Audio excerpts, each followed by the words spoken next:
Hi, this is author Malcolm Dixon. I'm managing editor of Latin American Literature Today, and today I'm very excited to talk to a wonderful translator and writer, Bruna Dantas Lobato. One of her many wonderful translations is this one, The Words That Remain by Stênio Gardel, which of course was the winner of the 2023 National Book Award for Translated Literature. So yeah, great to have the opportunity to talk to Bruna today about this book. First of all, thank you so much for joining us on behalf of all of us at Latin American Literature Today, and many congratulations on this wonderful prize. Thank you so much, and thank you for having me. Of I'm course. very excited to talk about it. Maybe we should add that you were on the jury. Sure. The Yeah, National absolutely. Board. Sure. Yeah, that might be important. So, as Bruna says, I was very honored to form part of the judging panel for the 2023 National Book Award for Translated Lit. And so myself and my fellow judges were able to spend quite a lot of time with a great number of wonderful books, one of which was The Words That Remain. So yeah, it's wonderful to have the opportunity to talk to the translator behind these words that have been kind of in my own brain now for quite some time as a result of the judging process. So first of all, I'm interested to know, as always, when talking to a translator about a book, how did this project come to be? How did you first come to hear about Stênio, and how did this project end up in your hands? People kept telling me about this book because of my interest in Northeastern literature. So I grew up in the northeast of Brazil, which is an area of the country that is marginalized, that isn't, as represented, and neither in Brazil nor abroad. And we speak in a certain way. We have a certain accent. There's a dialect and many cultural influences that are unique to that region. If anyone out there has read Open Veins of Latin America, there is a chapter about how colonialism ravaged the soil so bad that nothing else can ever grow again. So it's a desert area in the middle of the rainforest. And there were many historical droughts and things like that. So it's a unique place with a unique history. The population is also more people of color compared to other parts of the country, which have more of different waves of European migration. That is not quite the case in the Northeast. So we have, bigger indigenous presence, bigger Black communities, et cetera, et cetera. So it is a particular kind of geography. And I'm very fond of the Northeast. I love everything about it. My Portuguese is accented in that way as well. Any Brazilianist or any person from Brazil would be like, oh, you talk like you're, one of the underdogs. I'm like, yeah. I was born into it. It is what it is. So, I've been trying to push more literature from that part of the country. Not always very successfully, because I hear it's a niche, or it didn't get big recognition in Brazil, but it wouldn't get big recognition in Brazil, It's not like it's a cosmopolitan white man being a flaneur in São Paulo. That's not the kind of literature that is being made, and it shouldn't be. But this book did do well in Brazil, and I kept hearing about it, and I got a PDF from the agency that represents Stênio, and I wrote some readers' reports for publishers and things like that. And in that process, I ended up also reading some samples that other translators had made for the book, and they were interesting, but it mostly erased the fact that the book was spoken in a certain way, that there is a spoken quality to the prose, and it was very much in the Portuguese I grew up speaking. It is not like the dominant national TV Portuguese. It's poetic and funny, and well, you've read it. Yeah, so I wanted to highlight that, and I ended up getting an email from Michael Wise, the editor at New Vessel Press, saying that he was interested in buying the rights to the book, and he wanted to know then if I had a take on this kind of dialect, what would I do differently then, or how could I capture this dialect in English? And I did a little sample for him and wrote quite the long treatise explaining my ideas or what I saw in it that I thought was important to privilege. And that's how the book came to me. It was New Vessel Press. It seemed like they were going to acquire anyway. It was just a matter of finding the right translator for it.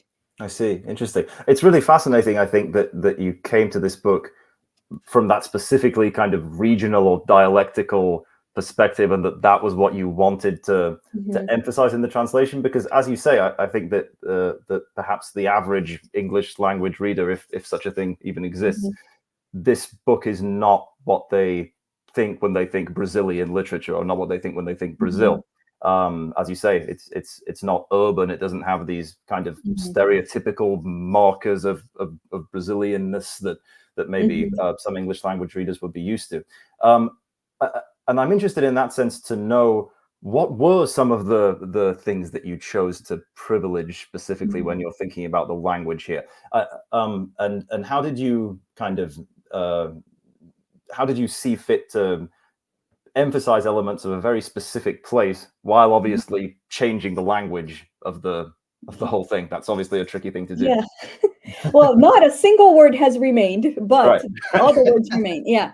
Well, a couple of things. One, there is, well, I didn't want to write the dialect in a way that is foreign just for foreignness sake. You know, to me, what is interesting about the Northeastern way of speaking is not that it sounds different from the dominant Brazilian Portuguese. To me, it is that it's witty and self-deprecating and poetic and full of imagery, and sometimes a little bit full of exaggeration. Everything is, you know, huge and aphoristic.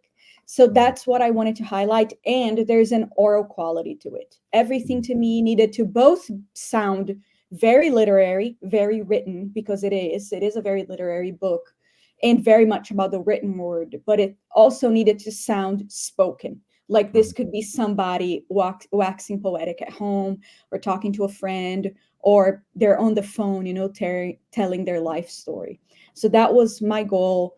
And a couple of things, the different kinds of imagery were really important to me. One was the river. There are all these floods and rivers and drownings and these different images there for a place that is marked by droughts.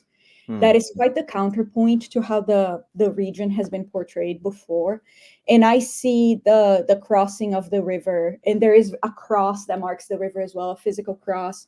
I saw that as that is the book itself. You know, it kind of needs to cascade and flow out and follow its course in its own way. That is it's not something I ascribe to the book. It's already built in the prose. You saw the punctuation, the unusual stream of consciousness. That is how the book was written. So that was important to me. And it was also important that a character like Suzanne, who's hyperbolic and, you know, who's noisy, could be noisy in her own way. Not in a way that is, because in her case, she has two labels that are pretty heavy, you know, heavy on her shoulders. One is that she's travesti, and the other one is that she's from the Northeast and a person of color and all of that. So she needed to be loud in a way that wasn't just going to be Black, or wasn't just going to be travesti, or wasn't going to be Northeastern. It needed to be all her own. And this is pretty much what I did with all the characters. I didn't want them to just be, oh, they're supposed to be a certain way. This is signaling Northeast, so I'm going to go in that direction, which might be to make them sound folksy, like they're Southern or something like that. Instead, I wanted them to seem invested in language. There is an awareness that comes with not speaking in the way that the powerful entities, the president, the people on television speak. And the self-awareness of language, like, am I doing this right? Am I the authority on anything? Are my words worth anything? That I think is, you know, it's impossible not to live with that. I live with that, and Stênio lives with that, and all the characters live with that too. There is a sense of humility in the way they question their own poetics that has to be there for me. And I would not, if they were very, very, very confident in their folksiness, that wouldn't work for me. So I erased a lot of that sense, and instead, you know, wanted them to be really vulnerable. Interesting. That's really fascinating. I will definitely say, having read the book, that the characters are all distinctive and they're all memorable. I think that readers who haven't yet picked up the book will really find that these characters stay with them for a long time, and that their voices are kind of get stuck in your head. Partly, again, because the book does have so much momentum. I also noticed that was kind of the thing that first struck me about it, was this sense of acceleration and almost rushing that the book has as it takes you through. And that, of course, goes hand in hand with the allegory of the flood, literally pulling people along. Life really washes over you. Yeah. Totally. Yeah. No, I mean, yeah, formally in the writing style, that really stands out a lot. And I can see that being something where, as a translator, there might be a temptation to kind of tame or like domesticate some of these like stylistic choices. You know what I mean? To limit them in some way, so that because they do defy literary convention in many ways. You know, they're things that could arguably be seen as incorrect in some way when it comes to grammar or punctuation or whatever. So did you ever find that you had to kind of tell yourself to let it flow like it needed to flow instead of holding it back, or did you find it quite easy to kind of let yourself be carried away as a reader? I actually found easy to be carried away, partly because I was so struck by the book, and partly because when I'm translating, I keep a little a list of guiding principles. Like here's my impression of this book that I really want to capture. You know, for this one, it's like I need the language to be textured, but I need the language not to get in its own way. What is going to get in its own way is its own tentativeness. It's the way that language sometimes will rearrange itself. Like it will say something and then it will be like, actually, I'm going to correct what I mean or what I saw. The thinking through the thoughts, the thinking through speech that the characters do, that's an important part of the book for me. That's what I had in my list of principles. I also wanted to be able to let the characters grow. There is a bit of coming of age, right? We have a character who's very young and then who's in his 70s also narrating all of it. So it's like, I can't get in the way of that. Just to let the book tell that story, especially because this is a character who is very flawed and who is full of, you know, self-hatred and conflicting feelings. And I needed to be careful with that and let Raimundo speak for his own tentativeness. And tentativeness was an important word for me. The first sentence of the book is that Raimundo Gaudêncio de Freitas in a tentative stroke, that it's his trying to tell this story. So I never tried to get overcorrect when he was wrong, or when he was like, I'm not saying this right, or he would go off topic in a stylistic break. I would let him do that. It's like, break the style, change the tone if you must. It's he's figuring it out. And then finally, but towards the end of it, I did want cohesion. So it had to break, it had to do all of that, but it did need to amount to something dramatically. So that crescendo you're describing, the climax, how it lands, I was aware of that shape. And I tried to keep it that way. So more or less, I do let the book wash over me. And then I go, as I'm revising, I check against the original that it's going the way I want to.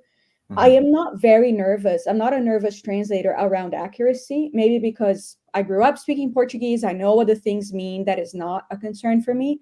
So that gives me freedom also to know when to make changes, and that it's okay to make changes. So one example for me that Stênio always comments on, because he didn't write that in the original, but I had to write it in the translation because there are different opportunities in English than the kinds of opportunities he could find in Portuguese. But it is that I say that, or Raimundo says through me, that being a gay man shouldn't be a death sentence, it should be a life sentence. Now, what he says instead is that it shouldn't be a death thing, it should be a life thing. I see. It should be life related, or he doesn't quite say life giving. But in Portuguese has a lot more tolerance for vague language. In English, it's not. It's quite unforgiving with that. And in a book about language, I was like, sentence. It's both the sentence, you know, the words, and the sense of fate. So the sense of fate, I added that, but it wasn't just out of nowhere, right? I saw that fate was a big part of the book, like what happened to the characters who don't survive homophobia. Yeah, so I bring that in. I am okay with, you know, making a change like that if it's not just me imposing my own vision. If I feel that it's based on my interpretation and my reading of the text, then it's justified. So in the end, you know, I try to get out of my own way tried to have a solid vision for the book so that when I make a change, I'm making it as a conscious kind of addition. Yeah, but it wasn't, surprisingly, this wasn't the hardest book I've translated. I think because Stênio and I are a good match stylistically. He writes in a way that I'm comfortable writing in. I was see. comfortable with the moments of ambiguity. I was comfortable with the moments of experimentation. I felt very, very comfortable in his voice. Interesting. And you're also a writer in your own right. I mean, maybe you could tell us more about the your own novel and some of your own writing projects too. To what extent do you differentiate between those two practices of translation and writing your own work? Do you feel like you're doing something similar when you do those two things, or do you see them as kind of completely separate disciplines, as it were? I do think I'm doing something similar, though. When I'm translating, I'm writing on style alone, which is every writer's dream to be surfing on words. And of course, I have to take care of content in my own writing. But for example, the structural concerns that I was describing, it needs to rush a certain way and escalate a certain way, and land with this particular emotional effect. Those are the concerns that I have also. It's just that I'm using slightly different material. I'm like, okay, maybe then I need a more dramatic outburst from this character, is what I say maybe in my own writing. And then here is like, maybe I need to switch out this sentence, or I didn't do enough of a good job with this character's words because I'm not getting enough of the outburst that Stênio already put in, So it's very much hand in hand. But my writing is very different from Stênio's. It is similar in the sense that we're both stylists. I think we both care a lot about language and sounds. Reading his work out loud was very important to me, making sure the rhythm, the cadence was right. I also read my own work out loud. But my own novel is also short. I guess that's in line with the Latin American, what's in vogue in Latin America. It is. I like a short novel, and mine is about a young woman's, a Brazilian woman's first year at an American college, and the relationship she forges with her mother over video calls. So long before the Zoom era, so many of us were already, celebrating the holidays over the computer. I wanted to use a space like this one where we have both screens, the split screen, as a sort of stage. It's all the characters can see of each other. And what can we do with that, So I really loved it. I thought it was an experimental, like very form-oriented, approach. And it was an interesting way for me to explore loneliness, financial precarity, foreignness, all of that. And I'm very dialogue driven. All of that, is in there. But it's also the kind of book that it doesn't have the kind of plot that Stênio's book will have. It's not meant to, I guess they have completely different intentions. It's not meant to be that expansive to show a character's entire life, from youth to old age. It has completely different ambitions. So I think as much as we share style, I think, or at least an interest in style, and we share an interest in poetics, and we have solid a sense of aesthetic for our writing, we're using completely different tools. That is fun. But translation is a part of my process. There's one short story by Caio Fernando Abreu that takes place entirely over the phone. It's a phone call. And I adore that story. And it taught me a lot about how to sustain narrative with only two characters. And the limited physicality, like one person can hear the other one coughing or clearing their throat or making a sound, and they're like, I wonder if she is, playing with the chord. But all the plot being body-centered was an interesting novelty to me. And many other stories I've translated have taught me a great deal. Stênio has certainly taught me a great deal as well, though I translated his book after I was done with my novel. But, maybe in the next novel, you see some of his influence too. Sure. That's fascinating. I always think it's fascinating to hear, in the case of talented folks like yourself who do both, how it is that those two kind of into play. I'm interested too, as a fellow translator, in kind of practical terms, how your process goes as far as revision, for example. If you're someone who tends to kind of translate in a rapid burst and then spend a lot of time revising, or if you spend a lot of time with the text to get to a first draft. Was Stênio involved to an extent in the revision or in the translation process? How do you prefer to? What does it look like when you're working on a translation like The Words That Remain? I'm a perfectionist, so I would like to be the kind of person who gets to the end of the book and everything is gibberish and I'm cool with it. But I usually tend to move forward as it's fairly polished, but definitely not perfect, but polished enough that I will know what I was trying to do. And then during revision, I will know how to get there. And then as I'm revising, I read it out loud and I do all of that. But I don't involve the author until I have a full draft that I've read out loud and I've revised a couple times, partly because I like to present a vision or a reading of the book. This is how I saw it, and get feedback on that, as opposed to getting feedback on work in progress where I might be swayed to do this or do that and get attached to a suggestion because I respect the author. And then that's not going to serve the book as a whole, or the arc that I'm trying to build, or the general effect I'm trying to build. So, but then by then, at the end, we did involve Stênio, and his English is fantastic, which was a surprise. I had no idea.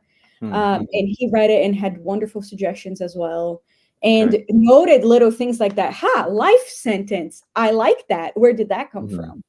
Cool. So a very attentive reader. It was a lot of fun, very interesting to work with him and see, his writing process as it went. And then after that, I am pretty open to editing and working with editors and copy editors and fact checkers and doing multiple rounds after that. I like to ask questions. I'm like, this or that, here are my two arguments, that kind of thing. So I worked with Michael Wise and Jennifer Shu. Jennifer can also read in Portuguese, and she did a phenomenal job of being like, I actually read this as ambiguous, so let's not clarify. And she helped me be wary of any overcorrection or translatorial intrusion I wanted to make. She's like, it's okay, just relax, let it stand. So she was very helpful in that process as well. She's like, let's not over-explain. And Stênio was very adamant that we kept the formatting and the experimentation as it was as well. And I'm grateful for that. Absolutely. Yeah, I think that's definitely central to the book. And shout out to the copy editors of the world. I think people are sometimes surprised to see what a team effort books like this are, but that really is the case. You mentioned earlier your translations of Caio Fernando Abreu, and we were lucky enough to feature an excerpt from Moldy Strawberries in LALT several issues ago, which is out from Archipelago Books. And I think it's interesting that you mention that work, because Caio Fernando Abreu is a kind of fundamental key writer of queer literature from Brazil, and I think that The Words That Remain is very much kind of a standard bearer of that literature, and is one that's going to be recognized maybe in similar terms moving forward. So I'm interested to know if that's something that you kind of see as an important piece in your practice, or I guess what you think maybe the importance is of these particular voices being brought from Portuguese to English and from Brazil to the English-speaking world of readers. Yeah, I didn't exactly set out to translate only queer literature, but I think my interests are clear, in a way, kind of like it shows for me. I'm drawn to that kind of perspective. I'm drawn to books that show a side of Brazil that I don't see often, mostly because I see the translator as curator. I have a lot of responsibility in choosing the very limited facets of Brazil we have access to in English. And I usually try to go for the books I haven't had the chance to see in English yet. The queer books definitely, are a big part of that. And I wanted to show that Brazil has a lively art scene and all of that, in that it has had one for a long time. So translating a book from the 80s that's known for being cosmopolitan and knowing and going through the AIDS crisis and all of that felt like an important dialogue for American literature to have with Latin American literature. I can't believe Caio hadn't been translated widely before. It still shocks me, but I think a lot of it has to do with homophobia. I mean, major translator, not just from the translator's part, that's not what I mean, but from the general market maybe not being welcoming or prepared for it, because translators like Gregory Rabassa, touched on all the authors around Caio, but never touched him, so there was some kind of barrier there, I think. So I've since worked on other queer books. I just finished this one. I'm still working on a title in Portuguese, E Se Eu Fosse Puta, by Amara Moira, and it's a trans sex worker's memoir. And in many ways, I ended up, writing and researching and doing a lot of translating around queerness or around identity in general. Like I also translated, which comes out next month, The Dark Side of Skin by Jefferson Tenório. And that's a book about race in the south of Brazil, the whitest part really, and it's about a Black man in this very white place and police brutality and all of that. So all these books around identity that show Brazil in a way that might not be the most easily marketable way or the easy to reconcile ways. Those are the books I tend to be drawn to, and I'm happy, very happy and privileged to be working on books around queerness. Sure. Speaking of unfair biases that exist in the kind of editorial space, and that I hope will increasingly start to dissipate. You're of course well aware that for many years in translation, there's been an impression that people should translate into their quote unquote native language, right? Obviously, these are extremely fraught and probably meaningless terms, but I think that now a lot of people are making it clear and realizing, hopefully, that that's obviously not the case, and that there's a lot of multi-directionality to translation, that people can translate into different sets of language going all different ways. Do you see any particular importance, I suppose, in recognizing the work of translators like yourself, whose work is multi-directional, who write also in both Portuguese and in English? And like you said, in your case, it seems that your kind of attraction to this book was largely because it is from the place that you're from, which would not be the case, perhaps, for a translator who was, say, born and raised in the US or in England or something like that. Have you kind of... Well, thank you for a question. I love to talk about this. I'm very passionate about it. I mean, there are many entry points, we can have into a text. For example, I'm not a queer person and I translate queer texts. And my entry point for that, a lot of the time, is being an immigrant. I'm like, oh, I understand how this character feels lonely or excluded. I could, have different experiences that I'm drawing from, kind of the way an actor might draw from personal experiences of grief to render grief that they have not experienced, So, of course, it is perfectly fine for anybody to translate books from the Northeast, but that is not to say that I'm bringing something that they're not bringing. In the same way that Toni Morrison can write in Beloved about the African-American experience in ways that I can't imagine, but that I can't feel. I can empathize with, but I can't know. So, and I think there's value in that too. There's great value in that. And there's something special about having a personal connection to the text. The fact that this book felt personal to me, that now I have a friendship with Stênio that feels personal to me. Like, I root for him. I want him to succeed like he's my brother. Like that kind of relationship, I don't know that I can have with just about anybody, because it's a kinship that comes from being from the same community or knowing what it's like to make it through murky foreign waters, all of that. As for my relationship to the English language, I think I am a better translator for being a foreigner. I think my English is thoughtful in different ways. I think that when I am just me and the page, not speaking, not any of that, I am writing, and there isn't an audience in front of me. My relationship to the language has to do with hearing it well, feeling it well. It's sensual, it's textured, it's artistic. And honestly, it was being a foreigner that made me so self-aware of language, of syntax, of shifting connotations, and the weight of a different word if I shift the word order around, all of that. And I think, so back to, come full circle to different entry points. Someone who grew up only speaking English and never speaking another foreign language, they're going to have their own entry point to the English language, their own relationship to the English language. And it might be one where sounds matter, or where they heard their grandpa telling them stories. It might be whatever it is.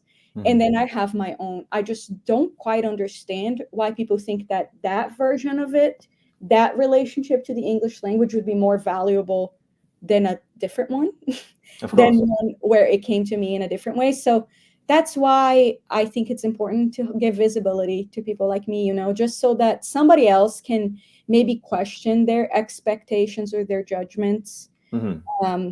Yeah, I was very happy to see other translators like me on the National Book Award finalist short list as well.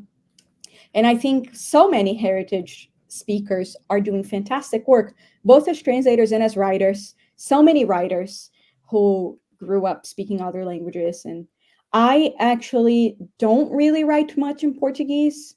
I'm having my very first experience right now translating my own novel from English. And it's much harder for me than writing in English. I didn't exactly make a conscious choice, I just happened to have split allegiances like this, the way that so many people do. I mean, most of the world is multilingual. Sure, exactly. So it only makes sense that some of us would be nosy and start asking questions about why we were being kept away. Yeah, absolutely. So I think it is a common experience for people to feel that there is one language that maybe might not look right on paper for somebody standing on the outside, but that is my dominant language. English is indeed the language I'm most comfortable in. Yeah, it's fascinating. Do you find that now translating yourself into Portuguese that you take more liberties or fewer liberties? I mean, how has that experience treated you in comparison to the experience of translating a different person from Portuguese to English? I don't recommend self-translating to anybody. In fact, I'm strongly against it. I only did it because I had a very persuasive editor who wanted me and no one else to translate it for marketing purposes if we publish it as a domestic book and not an international title. As we know, it's advantageous everywhere. It's also advantageous in the United States. And it would make us eligible for awards and things like that.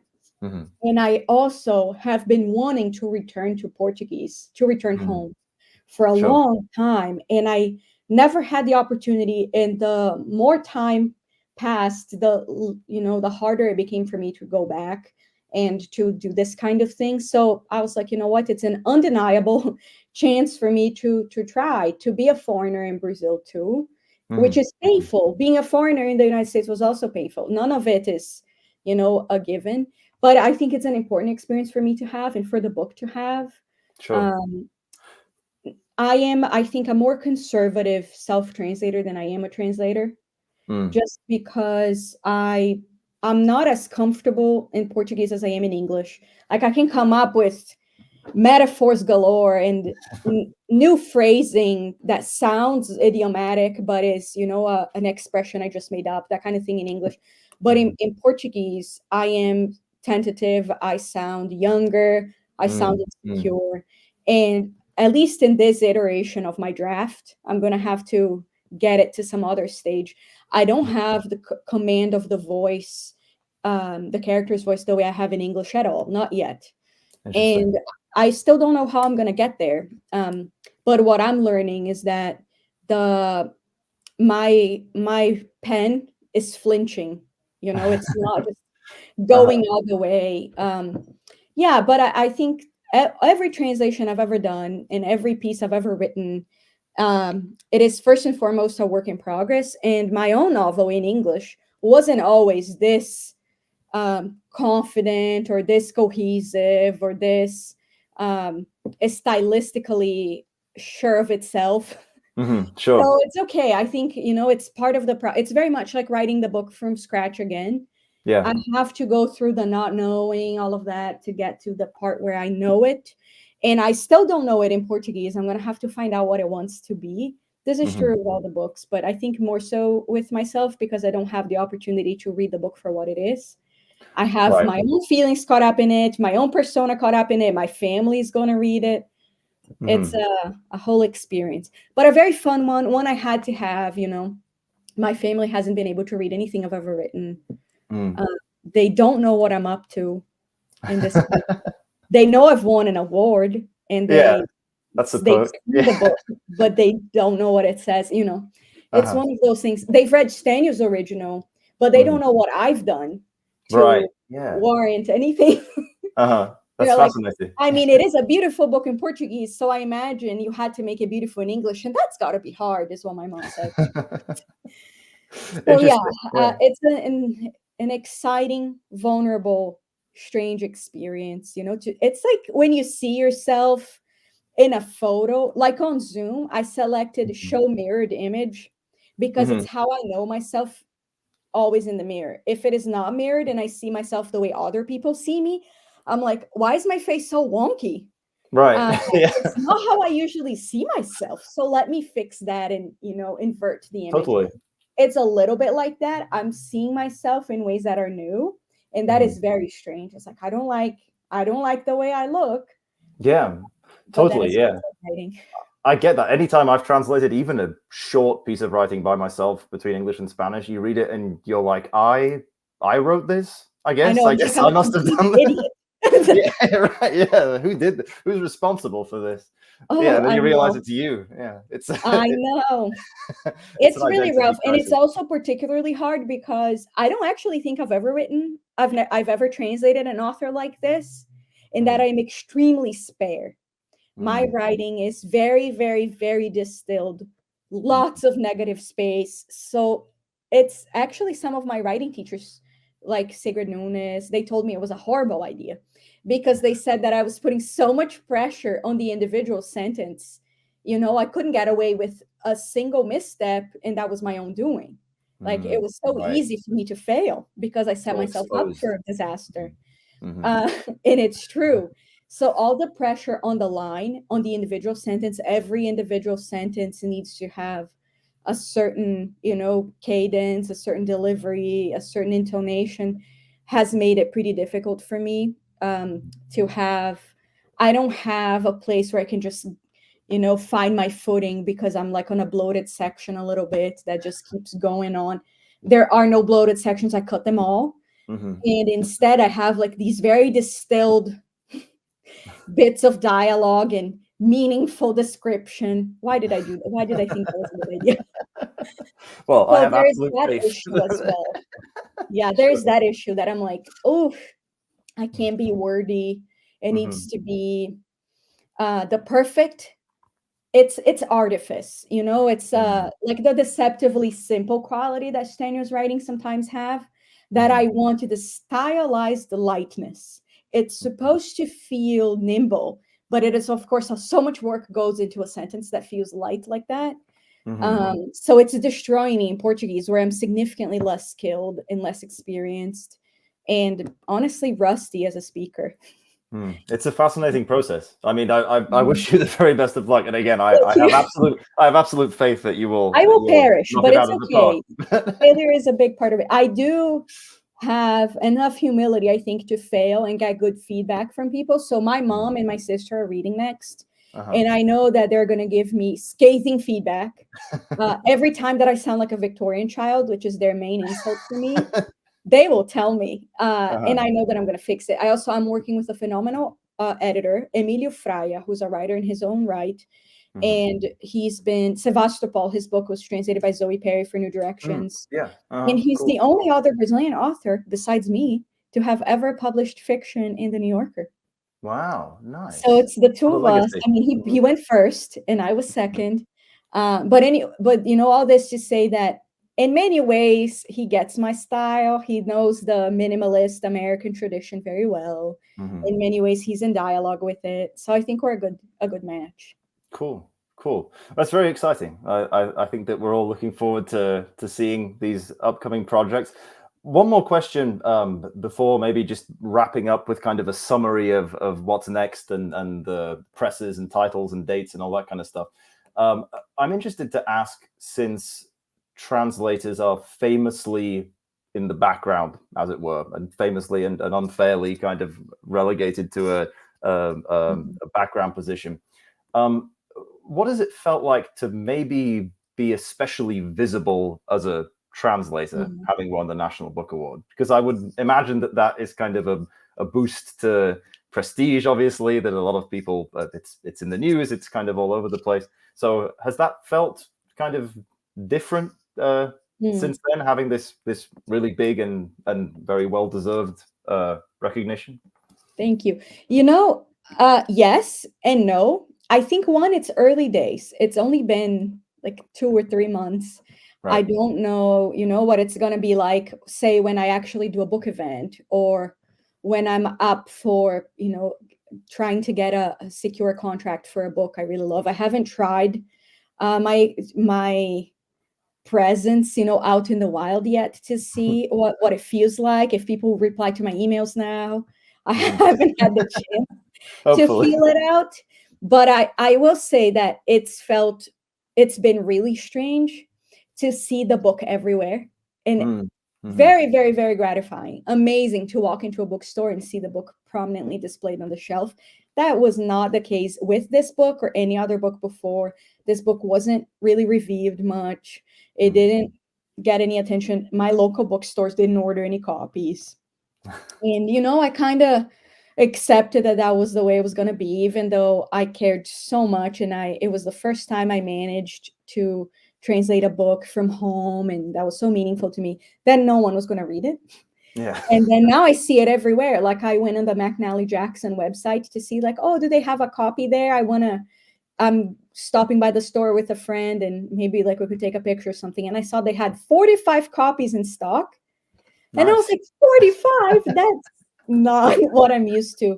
So it is surreal and so wonderful to see, especially for a book that, you know, is about queerness and about homophobia and about rural Brazil.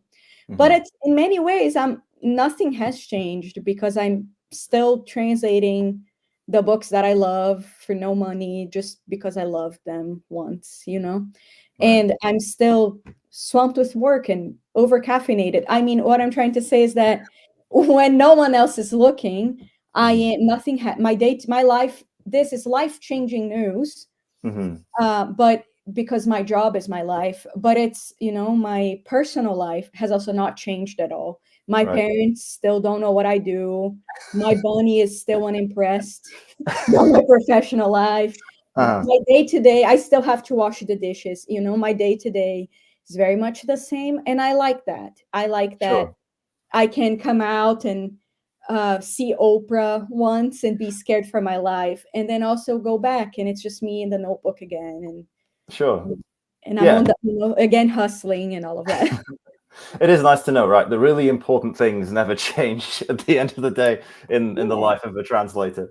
Um, well, maybe just to wrap up, you could give us a quick rundown of what you've got coming out soon, upcoming projects, and where we could, what they're called, and when and where we could Mm. look for them. Well, up next is the words. Oh, I was going to say the words that remain. No, the one next to it. Up next is The Dark Side of Skin from Charcoal Press by Jefferson Tenório. A wonderful, very sad, heartbreaking book of racism in Brazil. The final chapters had me in tears, but also craft wise, structurally, it was totally like a strike of genius. I couldn't have thought of it, but it was the only way to end the book. It was absolutely perfect. I really recommend the book. It won the Jabuti in Brazil for Mhm. good reason. I also have Tokyo Suite by Giovanna Madaloso, coming out next spring from Europa Editions, and that is a kind of a literary thriller. I'd never translated anything in that genre or anything that wasn't just everybody dies type of book. So that was a fun experience. And it also talks about class and race. It's about a maid who kidnaps the child in her care. Wow, interesting. Because, you know, she is underpaid and Black, and this white child doesn't spend time with her family anyway. So might as well take her someplace. So that was an interesting book. And I have the currently untitled memoir coming out with the Feminist Press by Amara Moira called E Se Eu Fosse Puta, and If I Were, you know, a puta. I don't know yet how I'm going to figure that one out, but it's a wonderful book, all written in yet another dialect. This one is the Pajubá, the dialect used by travestis and younger trans LGBTQ people in Brazil. And I had to read a lot and hear a lot of people speak. And for this one book, I do have a consultant. It's my first time working with somebody else. I have a gender and sex work specialist who's working with me. And that was really fun. Wonderful that the Feminist Press has this kind of vision. Of course they do. Yeah, that's incredible. That's coming out 2025. And I have another project, also 2025, with New Vessel Press again, by Francisco Maciel, called No Point in Dying. And it's about the regulars at this bar, all these people who go to this bar every day, and the racial tension around them. Interesting. Yeah. It's a very fun book, very beautiful. And your own novel, did you mention? My own novel, I completely forgot I wrote that. I only spent a decade writing it. It comes out, it's called Blue Light Hours. It comes out with Grove Atlantic October 15th. Cool. Fantastic. Well, we'll be really looking forward to reading all of those exciting new projects. And again, I cannot recommend enough to all of the readers of LALT, The Words That Remain, really a wonderful book, the deserving winner of the 2023 National Book Award for Translated Literature. So I think we'll end it there. Bruna, thank you so much. Thank you really so appreciate much. it. And thanks to everyone who watched, and we'll see you next time. Bye-bye. Bye.